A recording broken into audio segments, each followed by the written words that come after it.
अगर आप हमारे चैनल में नए हैं तो कृपया सब्सक्राइब करें। इससे आपको हमारी नई वीडियो की जानकारी मिलेगी और आप हमारे साथ जुड़े रहेंगे। कुछ समय पहले की बात है। एक छोटे से गांव में दो मित्र रहते थे, राजा और रघु। गांव हरा भरा, शांतिपूर्ण और प्राकृतिक सुंदरता से भरा हुआ था। वहां की मिट्टी उपजाऊ थी और लोग सीधे सादे और मेहनती थे। राजा इस गांव का सबसे अमीर व्यक्ति था। उसके पास अनगिनत संपत्ति थी, एक बड़ी सी हवेली, कई खेत और सबसे अच्छी गाड़ी। उसकी हवेली गांव में सबसे ऊंची थी और उसके बगीचे में सुंदर सुंदर फूल खिले रहते थे। हर कोई राजा की अमीरी से प्रभावित था और उसे सम्मान की दृष्टि से देखता था। वहीं दूसरी ओर रघु था। रघु गरीब था, उसका घर छोटा और साधारण था और उसकी आर्थिक स्थिति भी बहुत कमजोर थी। वो एक मेहनती किसान था जो दिन रात मेहनत करके अपने परिवार का पालन पोषण करता था। उसके पास धन दौलत नहीं थी, लेकिन उसके पास एक बड़ा दिल था जो प्रेम और सच्चाई से भरा हुआ था। रघु अपने परिवार और दोस्तों से बहुत प्यार करता था और उन्हें अपने जीवन की सबसे बड़ी दौलत मानता था। हालांकि राजा और रघु की आर्थिक स्थिति में जमीन आसमान का फर्क था, लेकिन उनकी दोस्ती अनमोल थी। दोनों बचपन से ही गहरे दोस्त थे और एक दूसरे की हर तरह से मदद करते थे। राजा अपनी संपत्ति के कारण कभी अहंकारी नहीं हुआ और रघु अपनी गरीबी के कारण कभी निराश नहीं हुआ। वे दोनों एक दूसरे का सम्मान करते थे और उनके बीच में कोई ईर्ष्या या द्वेष नहीं था। एक दिन राजा ने सोचा कि वो अपने दोस्त रघु को अपने घर बुलाएगा और उसे अपनी नई संपत्ति दिखाएगा। उसने रघु को अपने घर आने का निमंत्रण दिया और रघु खुशी खुशी वहां पहुंचा। जैसे ही रघु ने राजा की हवेली देखी, वह चकित रह गया। हवेली का हर कोना सुंदरता और संपन्नता का प्रतीक था। दीवारों पर महंगे चित्र लगे थे, फर्श पर कीमती कालीन बिछे थे और चारों ओर कीमती सजावटी वस्तुएं रखी हुई थीं। राजा ने उसे अपने बगीचे में चलने का न्योता दिया, जहां तरह तरह के फूल खिले थे और वहां की हवा में ताजगी का एहसास था। राजा ने गर्व से अपनी नई गाड़ी भी दिखाई, जो हाल ही में उसने खरीदी थी। वो गाड़ी चमचमाती हुई थी और उसकी तकनीक भी अत्याधुनिक थी। रघु ने राजा की सारी संपत्ति और शोहरत देखकर मुस्कुराया। उसने राजा से कहा, तुम्हारे पास सच में बहुत कुछ है मेरे दोस्त। ये सब देखकर मैं बहुत खुश हूँ।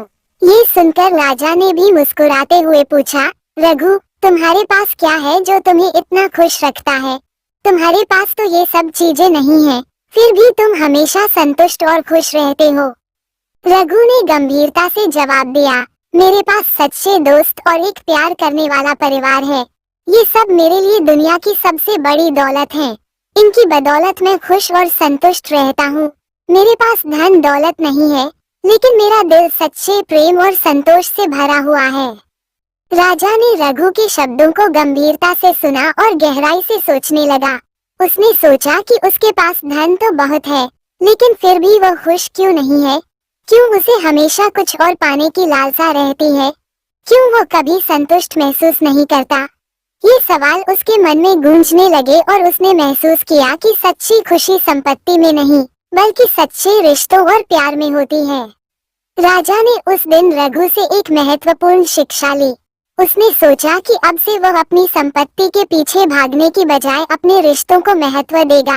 उसने महसूस किया कि सच्ची दौलत वह होती है जो दिल से जुड़ी होती है, न कि वो जो पैसों से खरीदी जाती है। कुछ दिनों बाद गांव में एक भयानक आपदा, बाढ़ आ गई। बाढ़ ने गांव के कई हिस्सों को बुरी तरह से प्रभावित किया। राजा की हवेली, जो कभी उसकी संपत्ति का प्रतीक थी, बाढ़ के पानी में बह गई। उसकी गाड़ी, खेत और अन्य संपत्तियां भी बाढ़ में नष्ट हो गईं। राजा अब संपत्ति के मामले में रघु से भी गरीब हो गया था। रघु का घर भी बाढ़ से बच नहीं पाया, लेकिन उसने अपनी हिम्मत नहीं खोई। उसने अपने दोस्त राजा की मदद करने का फैसला किया, क्योंकि वह जानता था कि सच्ची दोस्ती का मतलब यही होता है। गांव में एक दिन अचानक मौसम बिगड़ने लगा। बादल घिर आए और तेज बारिश शुरू हो गई। पहले तो लोगों ने इसे सामान्य बारिश समझा, लेकिन जल्द ही स्थिति भयानक हो गई। गांव में बाढ़ आ गई, जिसने सब कुछ तहस नहस कर दिया। नदी का पानी गांव के हर कोने में फैलने लगा और लोग डर के मारे अपने घर छोड़कर सुरक्षित जगहों की ओर भागने लगे। राजा, जो अपने घर में आराम से बैठा हुआ था, अचानक अपने नौकरों की चीख पुकार सुनकर बाहर आया। उसने देखा कि उसकी हवेली का निचला हिस्सा पानी में डूब चुका था। उसके कीमती सामान, गाड़ियां और बगीचे सभी पानी में बह गए। हवेली की दीवारें कमजोर हो गईं और एक एक कर टूटने लगीं। राजा का दिल डूबने लगा। उसने सोचा था कि उसकी संपत्ति उसे हर स्थिति में सुरक्षित रखेगी, लेकिन अब वो सब कुछ खो चुका था। उधर रघु का घर भी इस आपदा से बच नहीं पाया। उसका छोटा सा घर पूरी तरह से पानी में बह गया और वो और उसका परिवार असहाय हो गए। फिर भी रघु ने अपनी हिम्मत बनाए रखी। वह जानता था कि उसे इस मुश्किल घड़ी में हार मानने के बजाय अपने दोस्तों और परिवार की मदद करनी होगी। जब रघु ने सुना कि राजा की हवेली भी बाढ़ में डूब गई है, तो वह तुरंत राजा के पास गया। उसने देखा कि राजा अपनी टूट चुकी हवेली के मलबे के पास बैठा हुआ है और उसकी आंखों में आंसू हैं। राजा ने अपना सिर उठाया और रघु को देखा। रघु ने राजा के पास पहुंचकर कहा, दोस्त, इस कठिन समय में हम एक दूसरे का साथ कभी नहीं छोड़ सकते। चलो मेरे साथ आओ। मेरे पास अब बहुत कुछ नहीं है, लेकिन जो भी है हम मिलकर बांट लेंगे। राजा ने पहले संकोच किया, लेकिन फिर रघु के प्यार और सच्चाई को देखकर उसने उसका हाथ थाम लिया। रघु ने राजा को अपने साथ लेकर एक सुरक्षित स्थान पर चलने का निर्णय लिया, जहां वे लोग तब तक रह सकते थे जब तक बाढ़ का पानी कम नहीं हो जाता। रघु और राजा ने मिलकर गांव के अन्य लोगों की भी मदद की। वे सभी मिलकर एक सुरक्षित जगह पर शरण लिए हुए थे। बाढ़ के बाद गांव में काफी नुकसान हुआ, लेकिन रघु और राजा ने अपनी दोस्ती और सहयोग से न केवल एक दूसरे की मदद की, बल्कि गांव के अन्य लोगों को भी इस संकट से उबरने में सहायता की।